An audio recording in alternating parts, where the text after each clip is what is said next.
Welcome to the Does Anything Matter podcast, where Patrick and Pepin talk about the most age-old question of does anything actually matter? Hey everybody, welcome back to Damn Podcast. I'm Patrick and this is Pepin. Yo, I am Pepin, and I'm here ready to discuss. What are we talking about?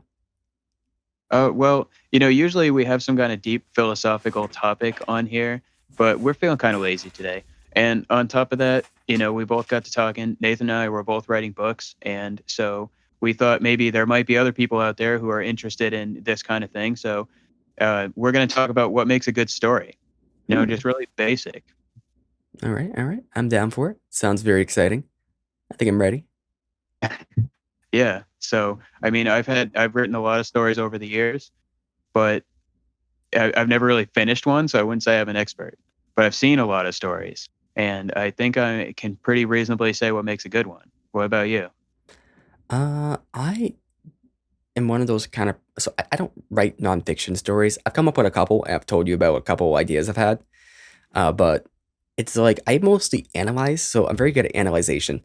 So I watch certain shows and I don't watch too many TV shows or anything, but the ones I do watch, I get really into and I pick apart and I look at all the different writing aspects that go on. And writing not meaning like how the words are written, but how the story's told, essentially. And Yeah. it's And something I he's get really being into. modest. He's being modest about that because you wrote an entire 6-page review on Joker when it came out, Oh, just 22 for fun. page. Oh, okay. 22 page. Yeah. Yeah. And it was really in depth. I was impressed. And we disagreed about the story, which was interesting.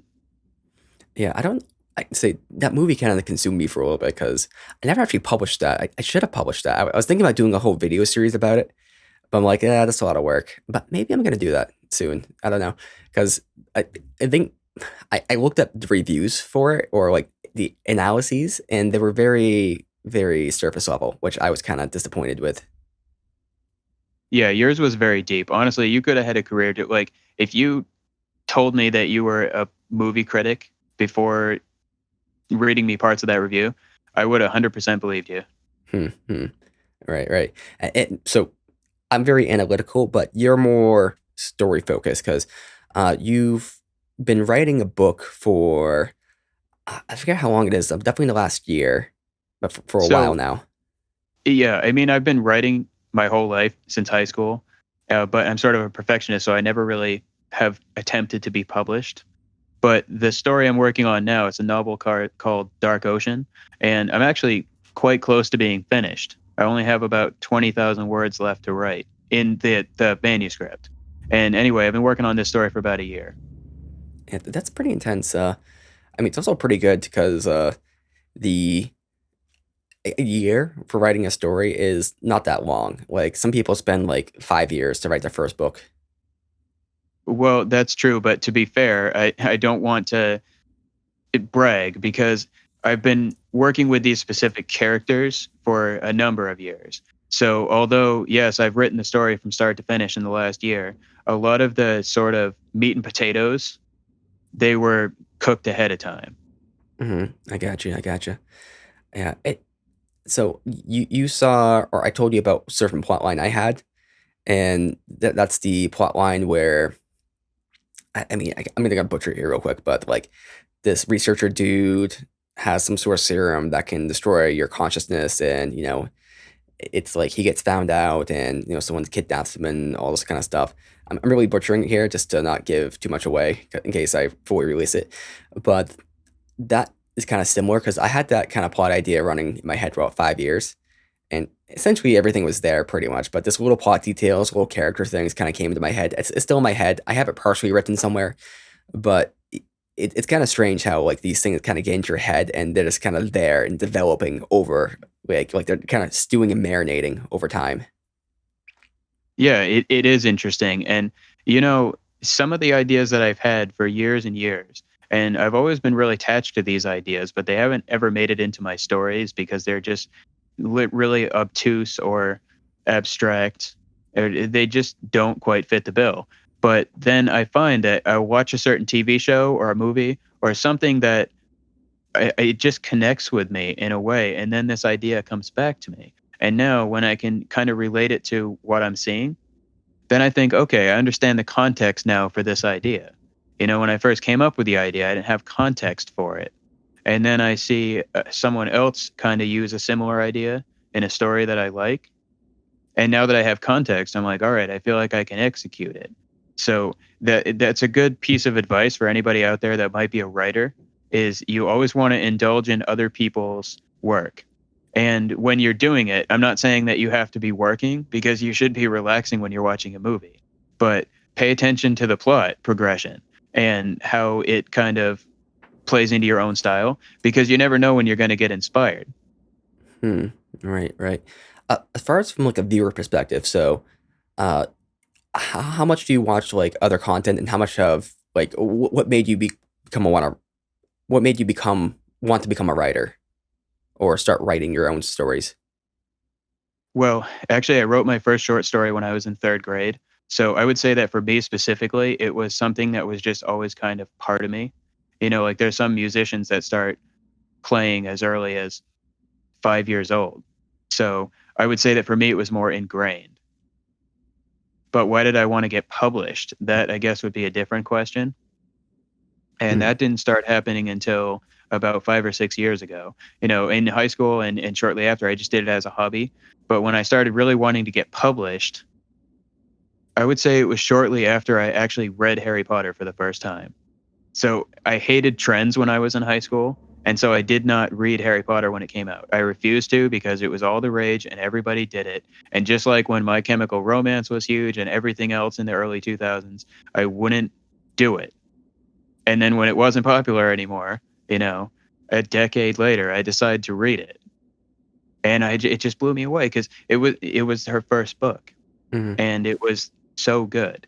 And so I guess I always kind of thought that I was just an average writer, or like it was just fun. But then I really like looked back at some of the stuff I'd written in high school, and I said, I think I do actually have a knack for this. And when I watch TV shows, I recognize what makes a good plot. And if there's one thing I'm good at, maybe it's this. So I decided, what, maybe I need to pursue this. Hmm. Hmm. It's interesting how many people came to love reading and writing from Harry Potter. I never read Harry Potter myself. I saw the first movie, but that's pretty much all the contact I've had. I don't actually, that's a lie, because I watched people review the movie, but that's a different thing.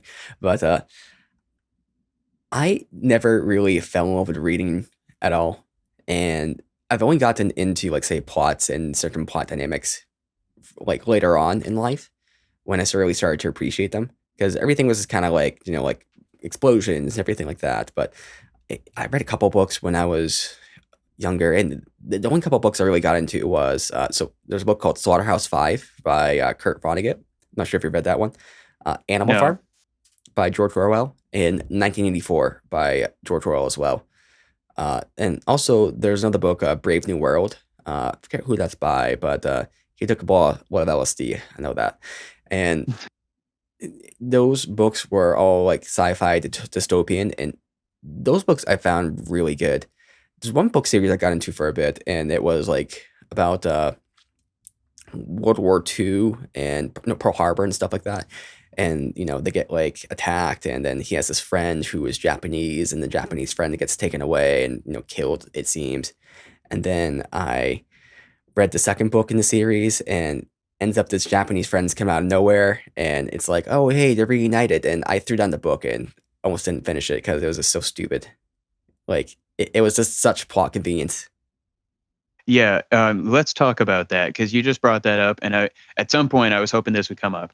But my biggest pet peeve in storytelling in general is plot devices when they are used as a matter of convenience. I don't know how else to portray that, because it's a very fine line. Because the exact same thing in one story could be a convenience point, and in another story could be a legitimate plot device. It's all about execution. Like let's say that you have a certain character that knows information that the protagonist shouldn't know.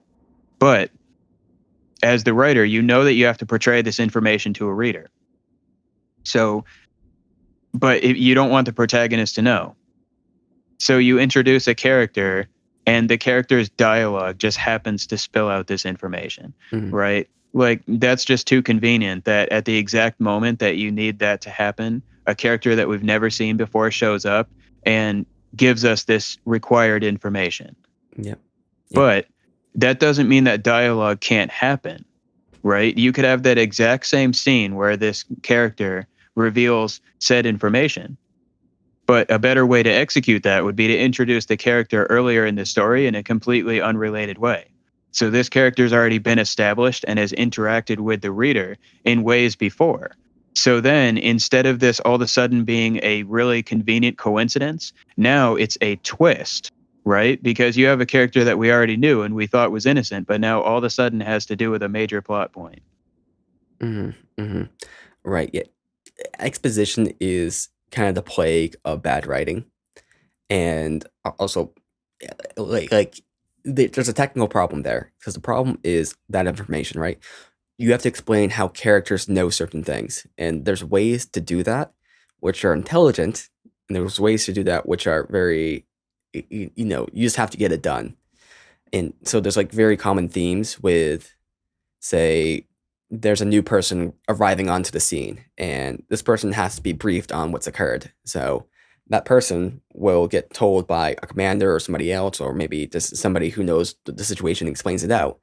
And it's just a way to tell the audience, what's happening.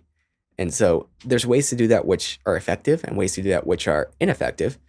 And it kind of works, it kind of doesn't work. It depends on the situation, but a lot of times it's just done so poorly that it's just kind of like exposition, exposition, Yeah, exposition.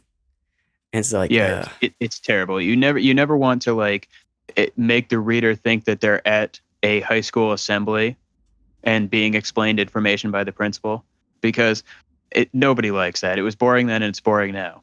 One good way that you can get this information out is by using multiple perspectives. Now, that's it. Let's say that you're writing in third person, which is the most common thing that people want to write in. So if you do multiple perspectives, though, you have to do this right. I'll give you an example of two shows, one that does it right and one that does it wrong. Okay? So one of my favorite movies of all time, Boondock Saints. So this movie does multiple perspectives, and it does this to establish the exposition. And I don't want to give too much away here, but I'm just going to tell you that the two protagonists get embroiled in some gang activity, and you don't exactly know how much the police know or how much the other gangsters know, but there's also a detective and a gangster. So you've got one person from every sort of major faction in the movie, and their perspective is followed, but the transition is very smooth. Like, you might see the two characters on a street and they're walking down the street, because one of the characters says, oh, we have to go here. So now they're walking down the street and they walk past one of the other characters. And then the camera literally shifts from this character to the other character and starts going the other way. And now it's following the other character in real time. And through that other character's perspective now, not only can you offer exposition from the police side, but now you're also establishing like a time jump with the other two characters. So when you go back to them, you can skip over some of the boring stuff and you can go like right to the next scene. And it's believable that some time has passed because you've used the other perspective to do that. So that's it being done right. Right, right. Yeah, exposition's very, very hard to get, and if you do it in a way that's creative, and essentially it's kind of like the bass in like music, right? Because I mean, some people love the bass. I love the bass in music, but a lot of times no one really notices the bass except when it's not there, right? And if you Yeah. notice the bass isn't there, it's a problem. If you can notice exposition, that's a problem. Exposition should be, if you're a writer, you might notice it when it's done very well because you just are thinking about how they're executing on things. If you're a critic or an analyst like myself, you can kind of see it. But if you are just watching, you shouldn't be where there's exposition happening. It should just be happening. Yes, you're right. It should be a very smooth part of the action. And if this works out, then the story should be engaging enough to the reader or the viewer that they really want to know what's happening next. And like you said, it's almost like they're being hypnotized, right? Like they're watching something on the screen that to them is really exciting. And then all of a sudden you're like, oh, holy crap, this is exposition. right? I was just Mm. hypnotized. Now I know the backstory. Right. And Right. and so what? Getting back to what I was saying before, here's an example of it being done poorly. Okay, there's a show called True Blood. It was really popular for a long time on HBO. I It saw had like 2 7 episodes. seasons. Yeah, and it incidentally, I'll say this: the first 2 seasons of True Blood are fantastic. So it's worth watching. But as you start to get further into the show, what you notice is that the exposition gets really poor, because what they do is they introduce all kinds of characters, and they are just really grasping at straws for stories to give to these characters. And it almost feels like some of them are just there like to fill space. And there are certain plot points that they come up with that are so complex and involve so many characters that in order to successfully explain them, they have to have a lot of situations of convenience.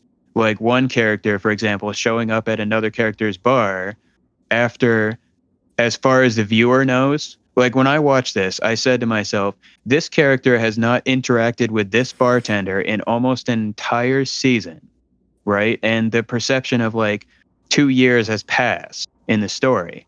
So think about that. All this time has passed. They have not seen each other. And meanwhile, all these other storylines have happened with these two characters individually. And then all of a sudden, this woman comes in and talks to this bartender and says, you know, I always thought we were going to end up together. Right. And you're like, wait a second. You always thought that since when? You've been with like 3 people since this last happened. And we don't even have an established timeline for these two's relationship.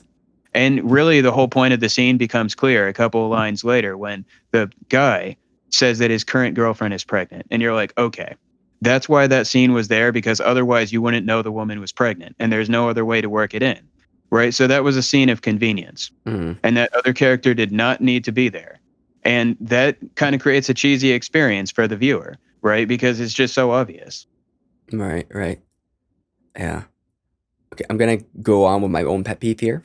And this one is so right now we're talking about like convenience writing, right? Here is something which I think most writers should do, but they don't do very well in TV shows, is repeat names. Like, because I've watched so many shows and I have no clue who the fuck anybody's name is. I never remember names. So this is where shows do it well. So they introduce a character and they bring up their name in like a clever way or an easy way, right? And it's very easy to do. Like hey Bernie, hey John, hey Susie, right? So they say the name there.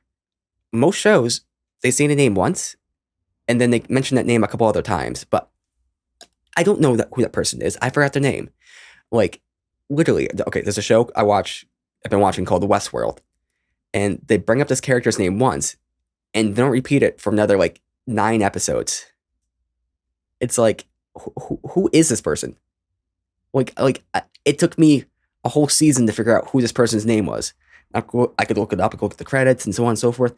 But the show should be written in a way where this person's name comes up multiple times, so I can associate the name to the face. Like, it needs to be done. Same with character descriptions. If you're reading a book and you have a certain character described, you have to describe that character enough that you can like say you get a description of the person, you know who they are. If you describe this character once, then you bring them up like say 20 chapters later, and you expect that person to recall who the heck you're talking about. No, it's like, I know what you mean. It's so annoying because it's like, okay, I do reaction videos, and so if you want to check my reactions, Pepin Reacts, blah blah blah, look it up. But I do these reaction videos, and I'm trying to talk about these characters and these people, and at some point I had to start taking notes because it's like they bring up a name. Oh, let's pause it. Okay, write this down, because otherwise they never fucking bring it up again. It's like, who the fuck is this person? I'm ranting right now, but it drives me crazy. And then they'll talk about these characters like not with the characters there. They'll be like, and then John said this, and then John says this, and it's like, who the fuck is John? And then like 5 episodes later, oh, John's this guy? I wish I knew this, because this makes the plot make a fucking lot more sense. Yeah, it definitely, it's tough because it makes you disconnect with the story. And I know that you liked this show, but I'm sorry, I'm going to rip on it. The Witcher was a great example of a show that did that. They almost never said the names, and there were so many characters, and No. actually most of the plots weren't related, which I didn't know. And that really actually irritated me. Mm. The Witcher is a tough one because it's a show I like, but the thing is, I read the books before I watched the show. I played the games. I knew all the characters. If I came to the show without all that knowledge, I'd be lost, pretty lost. It took me a while to catch on. So yeah, I Yeah. agree. Yeah, so I didn't play the game or read the books, and frankly, I had no idea what was going on half the time. The one part that I really enjoyed was in, I think, the second episode when he was trying to fight the girl who was trying to get the guy who was locked in the clock tower. I don't know, but it was a cool scene. Mm. See that show is so difficult because it's very well done in many different ways, but it drops the ball in these like kind of other ways, and in some ways it makes it nice for repeated viewing, kind of getting into the whole lore and stuff, the greater kind of community. But as also if just kind of like what's going on, I'm confused, and you get frustrated, then that just turns you off. Yeah, and let me just point something out too, because The Witcher is a good example of something else that I'm going to bring up, and it is scope, right? So I've had this problem with my stories for years, and I think this is one reason, honestly, why I've never tried to get published. And that is different now, is I think I've kind of gotten this problem under control. But what it is that I would always try to make the scale and the scope of things too large. And so I'd want to develop every character, and I'd want to follow every thread that came to my mind because I like the ideas.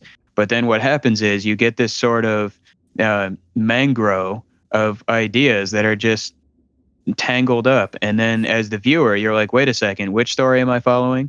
So The Witcher kind of does that a little bit. But then this was also a criticism that was given to The Walking Dead in the later seasons. I know a lot of people have probably seen that. So in the earlier seasons, there was only a handful of characters, and they were deeply developed, and people really liked them. And they more kind of closely followed what happened in the comic books. And as the seasons went on, they put more and more filler in. They introduced dozens of new characters. And then what you get is these episodes where like half of the episode are just scenes with characters that are underdeveloped that we don't really care about and people aren't invested in. So then by the time the good stuff does happen, we're all burnt out. Mhm. Right. So if you're somebody who's trying to tell a story, you really have to think about the scale and the scope of the story. And what do I want the viewer to experience? What's the primary focus of this? And if the side story that you're developing doesn't in some way connect back to the main point, it really shouldn't be in the story. Right. Yeah, it's not like cohesive. Like there's these different aspects that aren't really coming together. Or okay, so I think we're gonna have a slight disagreement about The Witcher, because maybe this is just my perspective of The Witcher, but one reason why I like how The Witcher is presented, as far as like scope wise, like what you're talking about, is that there's the characters, and the characters are living in this world, but the characters are not the world. Like the world's happening around them, and they're not the main focus, or they're the main focus of their own lives. But there's all these plots and things going on around them, and everything's not about them. Like I hate stories where it's like everything revolves around the main character, like for no reason. But here, these other characters have their own lives, their own kind of agendas, their own business, and they interfere with the characters' lives, but or like the main protagonists, but they're not.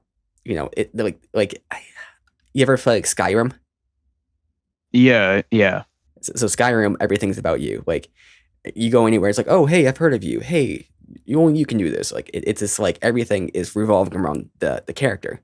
Whereas like more with The Witcher, the world kind of spins around themselves, and then we're just happening to focus on Geralt and his story, and also Ciri and Yennefer too. But I can see why people maybe wouldn't like that, because it doesn't feel as cohesive. But I like it myself, because I hate it when everything just focuses on, say, there was the one character, if anything's about them. Because from my point of view, like, why would this character really do this for this character? Because they have their own agenda. Like, why are they giving up their whole life for this? Like, how does this make sense? Yeah, I mean, it's okay to have multiple perspectives. I had said that before, and I have multiple perspectives in my novel. Actually, there are 3 characters that I write from the point of view of. But the idea is that I've chosen one protagonist. In my story, it's a woman named Addie. And so anything that I write about in some way connects back to Addie. So, for example, there's a chapter that I write that's completely about another character named Zach. And Addie's not even in the scene, never appears once. But what happens in the scene with Zach relates to Addie's brother, and it explains motivations for something that Addie does later. Mhm. And so it's okay to include that scene because in some way it relates to the protagonist. So it's not to suggest that you can't have multiple story threads going on at the same time, but it's to suggest that there has to be some type of progression that gives the viewer or the reader satisfaction, right? Because if they feel like they've just read something and then later it turns out it was pointless, then it makes exposition much harder because the reader is wondering what parts of it should I care about. Mm-hmm. And to go off on another subject here, you brought up something interesting with that. Like, why is this all happening and does it matter? You can actually metagame a lot of plots that way because you were metagaming, right? Because you actually brought Yeah. that up to me way back. So I do this too much nowadays. So I'm going to take a very popular show. I won't say what it's called, but essentially in the show, there's this main plot happening on the main island. And then there's one character, and she's like one of the big kind of main characters who kind of goes off on her own. And she goes to this other island, like far away. It's like thousands of miles away. And she starts doing all this training and does all this stuff. And she keeps coming into these like life or death situations. And, it's a whole question of like, did she actually die here and everything? And the answer is, no, she didn't die. How do we know she didn't die? Because if she did, what's the fucking point of her going to this island? Why do we spend like these 2 seasons for her on this island? She's gonna come back to the main island. Like you could see if she like say came back to the island and did this stuff and then died, that'd be satisfying. But it'd be such a writing blunder to have this character go over here where she's not around any other character we know, where she's doing her own thing, and then this dies. Like what would be the point of that? Like no writer's gonna do that in their own sane mind. So you know that she has plot armor because why? She can't die until she's back with other people. So certain plots you can kind of create this false dilemma of, oh, she's gonna die. Oh my god, she's gonna. But no, it's a whole false dilemma because of course they're not gonna die until it's like convenient or it makes more sense, plot wise. Actually, that's a great point because the meta game is something that you have to battle against constantly if you are a creator of content. So when I'm writing my novel, I think about that all the time. Like when I'm going to end a chapter, what I want to do is I want suspense, but I don't want to be cheesy, right? I don't want every chapter to have a cliffhanger, but I want there to be some reasonable doubt about where this plot's progressing because that's what keeps people interested, right? You have a situation where you have interesting enough conflicts and events happening in chapters that the reader's engaged. And then there has to be reasonable expectation that that stuff's going to continue. So you might say, okay, it's reasonable that even though he ended the chapter by saying, oh, well, something attacked Lynn, right? She's not going to die because Lynn is the protagonist and there's still half the book left. But that doesn't mean that you can't like introduce the next chapter with something completely unexpected. It might not be her dying, but it might be like that she realized that the person who was attacking her was supposed to be on her side. And you find that out at the beginning of the next chapter. Or then maybe even you take that moment where she's about to die and then you switch to a new perspective for like a chapter or two. So then you kind of leave the reader wondering, like, what's happening with this situation? And then, as I mentioned with the Boondock Saints example, when you go back, you can actually do a time jump, which is a really neat sort of plot device where now you could say come into a chapter where maybe the battle's over. And so you don't have to actually explain the motivations of the attacker exactly, but you can explain the aftermath. And maybe the aftermath is unexpected because maybe something else happened. And this is all theoretical, but I'm just saying that these are different devices that you can use. And I think really what they all relate back to is wonder. It's the sense of wonder. And that's really, I think if I had to say what one quality that makes a good story is the sense of wonder. Mm-hmm. So you kind of elicited a thought in me, which I've never thought of this before, but you've brought up certain things in the past about, say, Buddhism and how the self is always dying and being reborn, and that's kind of just the nature of the self. And I think in a way, a character is like that too. Like the character's always dying and they're coming back to life in a book, in a movie, in any sort of medium. And in a sort of way, as an author, what you want to do is you want to continually kill the character, but bring them back to life in a slightly different way. They're never the same character twice. And maybe there's certain themes that kind of connect those characters. Of course, it's like a stream, of course. But in a way, if you have a character you know is not going to die because of the main protagonist, you still want to kill them in different ways. You still want to like kill different parts of their personality.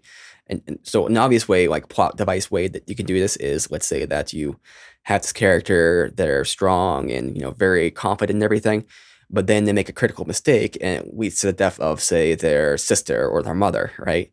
And this changes that character. So this character was this, but now since this event happened, now that part of the character kind of died and they became something else. And then they're reborn. So you're seeing the same character and they're still technically alive, but they're also kind of dead. Like they died and now they're reborn as this different sort of thing.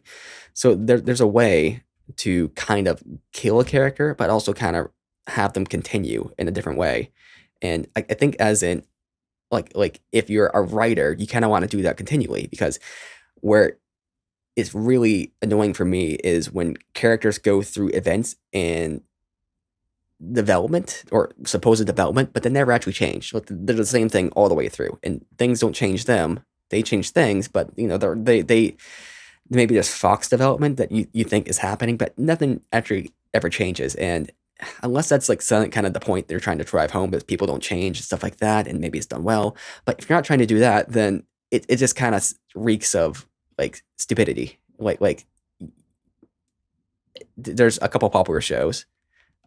So, for instance, Game of Thrones, in my opinion, has a character in there where they go through all these things and they don't really change. There's some changes, but they don't really change. Like things happen to them. They're brought, back to life. They're metaphorically killed and brought back to life, but they're still the same. And what's your opinion of that?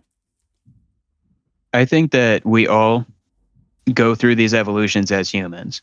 I mean, like we've discussed this before with the concept of reincarnation in Buddhism.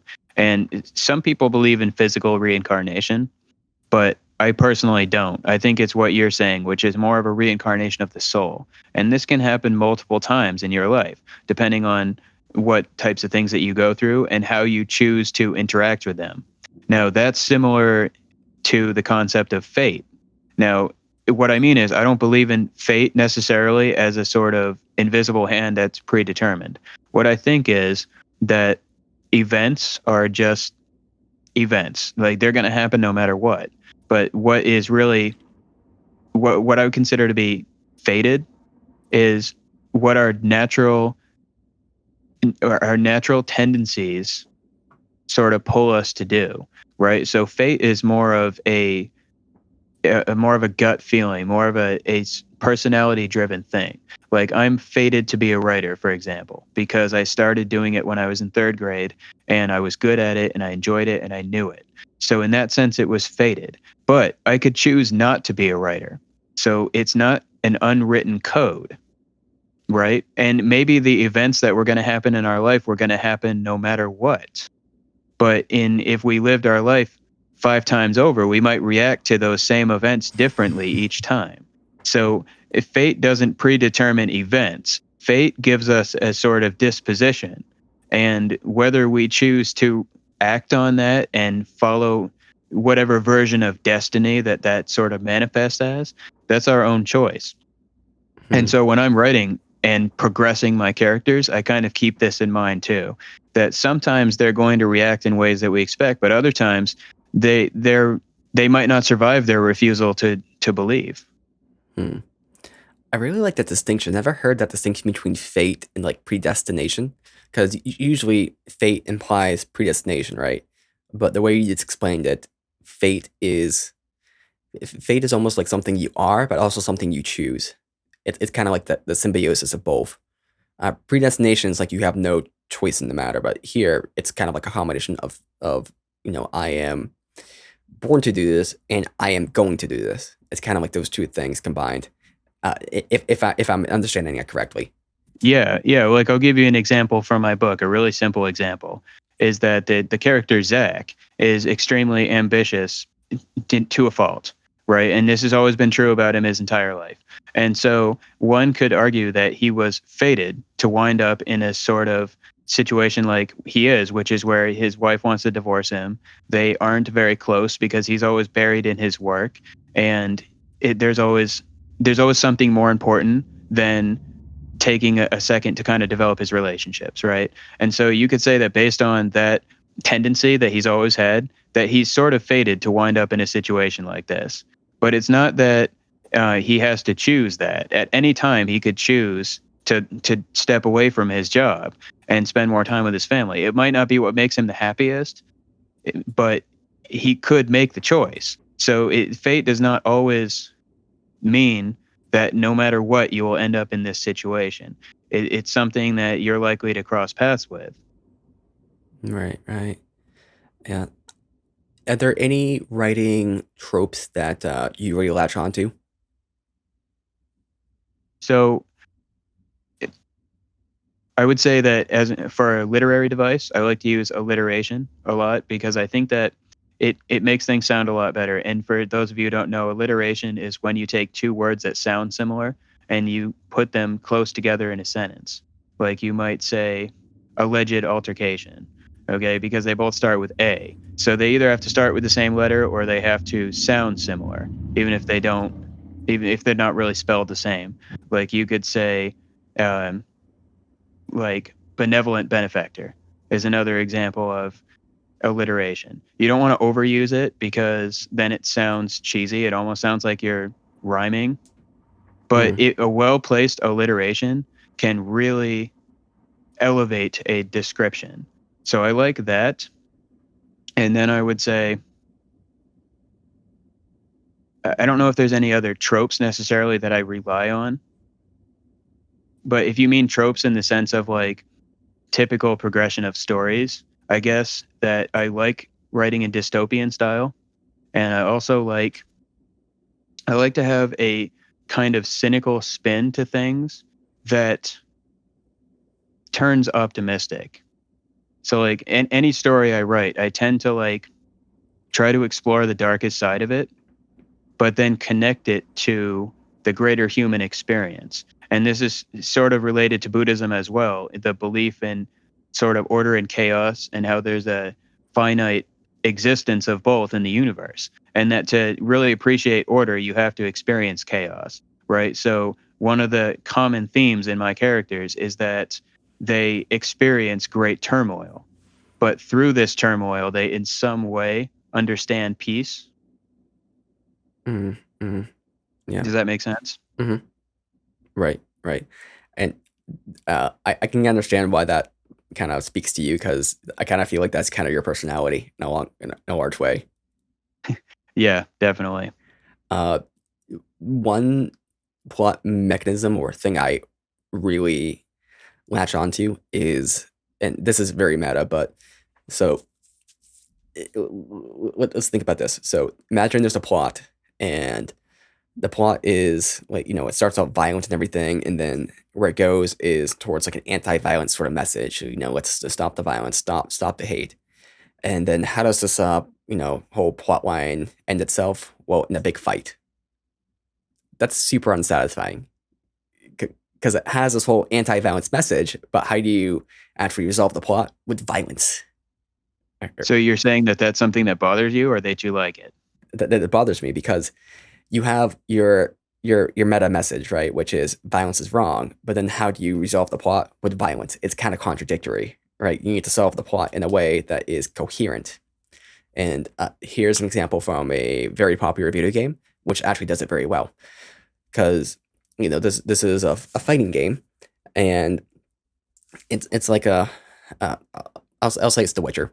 So there's a Witcher expansion where essentially the whole expansion is based on kind of like problem solving and kind of doing interesting things, and it's not so much about the fighting aspects. There's certainly fighting and stuff like that, killing, but a lot of it's more like a character / puzzle solving sort of thing.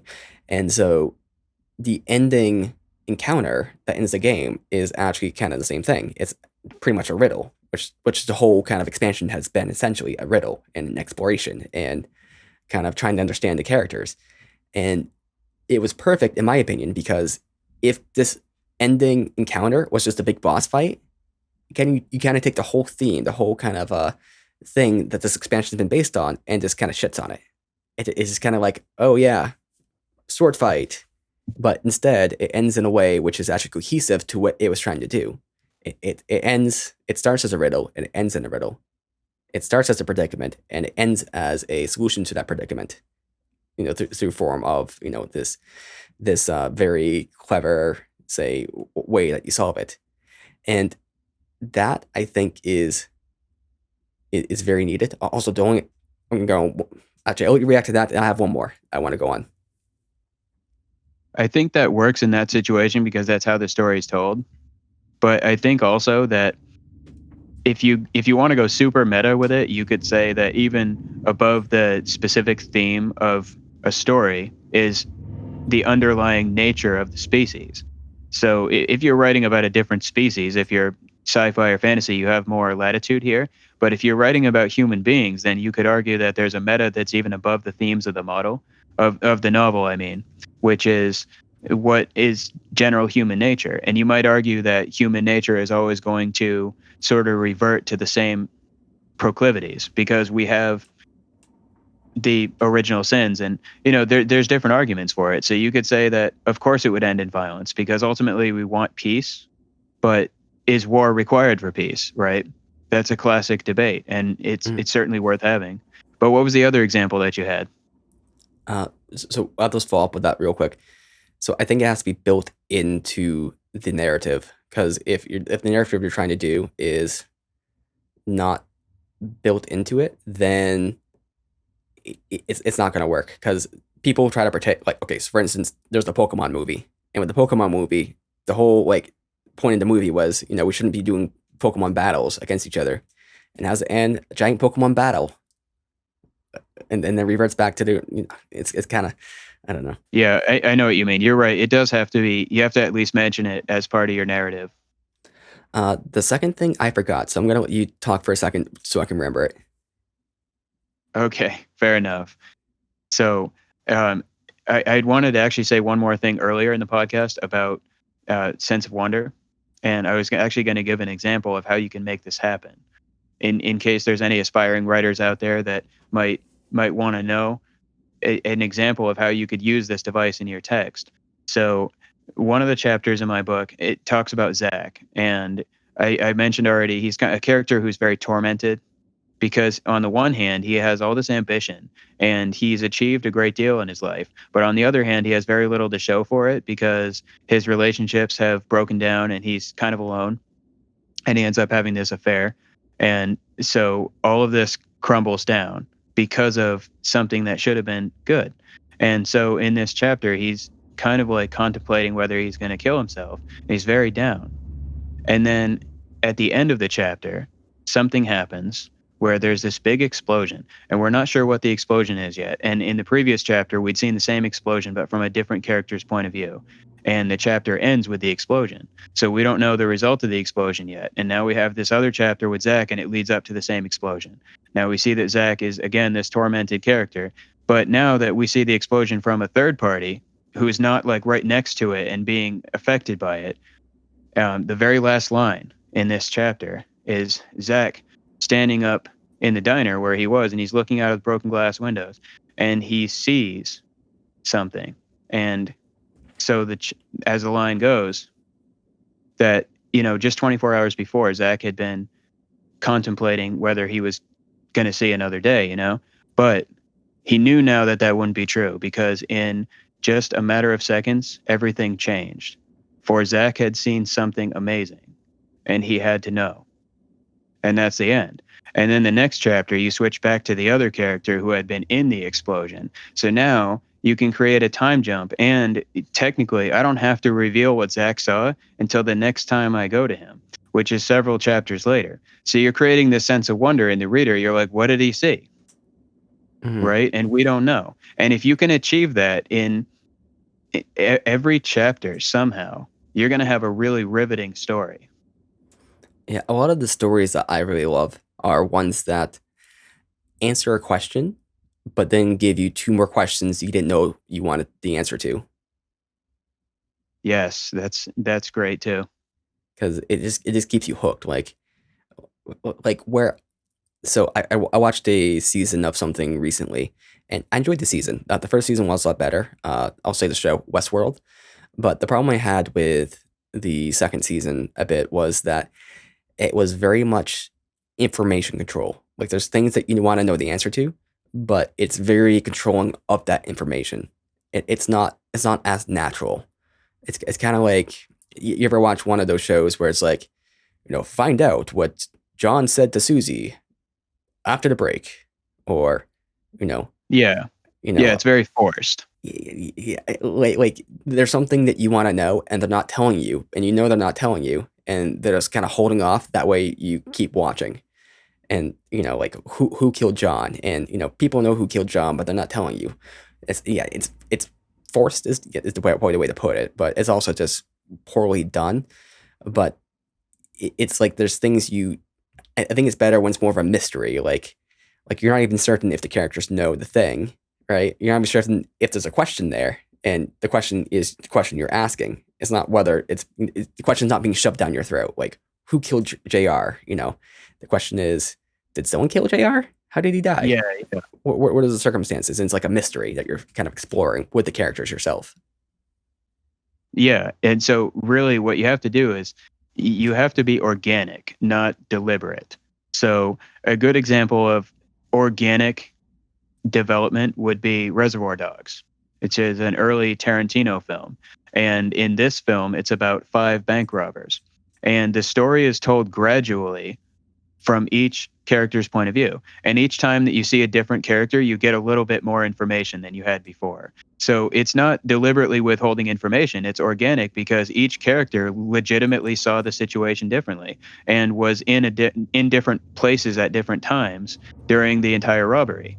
So this is a way that you can use multiple perspectives to sort of achieve plot progression and to create sense of wonder and suspense without being deliberate to the point where the reader's like, okay, I know you're withholding information from me. Just give it to me. All right, all right. I'm gonna get a little bit weird here because we're probably be wrapping this one up here. But I never actually saw this myself. I heard stories about it, and it's kind of funny. So there was this anime that got released on Funimation, and I guess the first like 5 or 6 episodes, it's just like normal kind of anime and everything. It's like about magic girls or something. But then after like episode 5 or 6, it just turns into like hentai, and like it comes out of nowhere. Like there's a little bit of sexual tension, I guess, in some of the other episodes, but it just goes from like normal anime just to like hentai, and people wouldn't really guess that. And so I think it's important to set the standards early if in a plot to like if they're gonna make massive orgies happening later on in the series, you gotta like hint at that like early on. Yeah. So what you're really saying is if you're making a porn, that you should title it as a porn. Yeah, right. like you don't want to just like jump into porn like like almost at the end. Like you get really, really involved in the characters, like, oh my god, what's gonna happen? And then this massive orgy and this like I didn't know this Yeah. was porn. Yeah, and just as a quick note about vulgarity as well, it's okay to use profanity or sex in storytelling, but it should add something to the plot. So like it shouldn't be there just for gratuity. And I think people really know the difference. Like for instance, the first Saw movie was relatively tame in comparison to the later movies, if any of you have seen them. And in the later movies, it was because there was a lot of violence that was there just as gratuity, because that became what the series was known for. But really, if you just watch the original Saw movie before it was a big fad, there was enough gore in it to satisfy the plot, but it wasn't there just for gore's sake. This one's difficult for me because I gotta say I'm a slut for senseless nudity in shows. It's like Game of Thrones gets criticized a lot for just having tits in the scene for no reason, or just showing like lots of random nudity, and I kind of like that. Maybe it makes me a perv, but it probably does. But I don't know. I like it when nudity isn't treated as this like sacred cow, that it's just kind of like done. And it like Well, I think there's a lot. I think what I like about it is that I think there's so much importance put onto nudity that when it's done, it's like, oh my god, they're naked, they're nude, oh my god, a butt, oh my god, boobs. But I kind of like it when it's like played a little less like it's a big deal, because I don't think it's that big of a deal. I think it's my ideological kind of sense coming in, but yeah. yeah, I think that generally speaking, I don't mind it either. And I really don't mind gratuitous violence either, but that's just my personal opinion. I'm just saying that if you're, from a creative standpoint, if you're somebody that's looking to tell a good story and you're looking to appeal to a wide audience, it's it's more of a general thing that people want justification for the vulgarity to be there. Mhm. There are people out there that don't care. I think both of us are on the same page about that. But it was even The Walking Dead, one of the most popular series that came out in recent years, was even criticized in season 6 because they did an episode that was overly violent. And overnight, their ratings went way down. They lost a lot of viewers. Mm. And so it is just something that has to be generally accepted about society, is that there are some people that are more willing to accept vulgarity and others that aren't. So again, if you can justify it as something that lends itself to the plot, then it can be there. Mhm. Okay, we're getting on off topic here, but one thing I don't get is where people take offense to characters in shows that are supposed to be offensive or they're supposed to be bad. Like, I don't even get it. So sometimes there's a character who might be racist or maybe sexist, or they have like these certain faults, and then the show gets criticized because there's sexism and racism in the show. And it's like, yeah, I mean, that was an element of the past. I mean, this is an element of the character. But they try to act like the writers are sexist or racist because they made the character say those things. Like, I don't No, understand that. I agree 100% because again, it's about context. If it lends something to the story, then it should be there. So if you're writing the story Django, which if you don't know is a Tarantino film that's about a bounty hunter who ends up befriending a slave, and it's during Civil War times. So if you're writing about slavery and you describe the evils of slavery, whether it's through visual or through writing, I mean, that stuff actually happened. It's there because it's historical reality. It doesn't make it right, and I think most people would agree it's racist, but it lends to the plot. I don't even know why you have to say slavery is wrong or slavery is bad. Or it's like every time you have one of these characters, they have to be essentially like the most evil person at all, like ever, right? They have to be Hitler incarnate. Like if you have a racist person in a show, they can't just be a person who happens to be racist. They have to be like almost like the show. Either if they have that character, they have to be the worst person ever and have no redeeming qualities. And I get there's a meta narrative there that they're saying that society has to be this thing, but obviously that's not true of people in general. There's complexity, and I don't know why you can't just have like characters who have faults or say lapses or these bad things about them, and they can't be fully fleshed out, or if they can be, whether why that has to be criticized in that kind of way. I agree. That is just bad storytelling, but also that's the underlying industry because if you're talking specifically about shows and television, I mean even books to a degree, somebody has to sell those. So that's not really the storytelling, that's the money talking. Hmm. That's they know they're going to be criticized if they portray someone who's racist or sexist as a good person who just made a mistake because that's not a popular view, especially not these days. That type of behavior has to be demonized. And so that's more of a monetary decision, I think, than it is storytelling. Hmm. Good point. Good point. All right, so we're at 54 minutes, so let's end it here soon. Any closing remarks?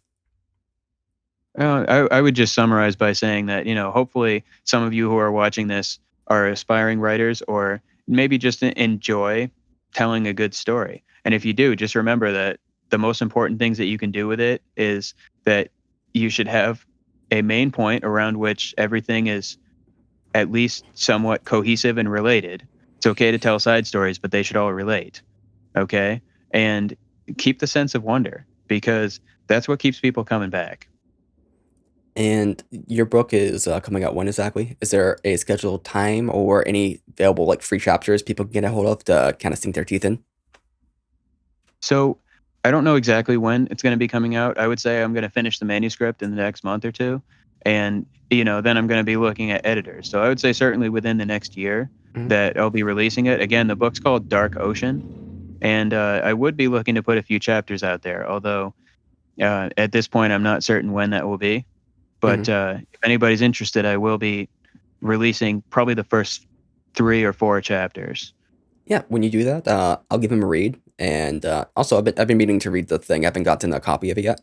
But yeah, if Yeah. you release the first couple chapters, I'll give him a read, and we can discuss, what we see in them, and kind of give also some publicity to it on the podcast here, because I think that'd be interesting. We could probably Yeah. have a good conversation.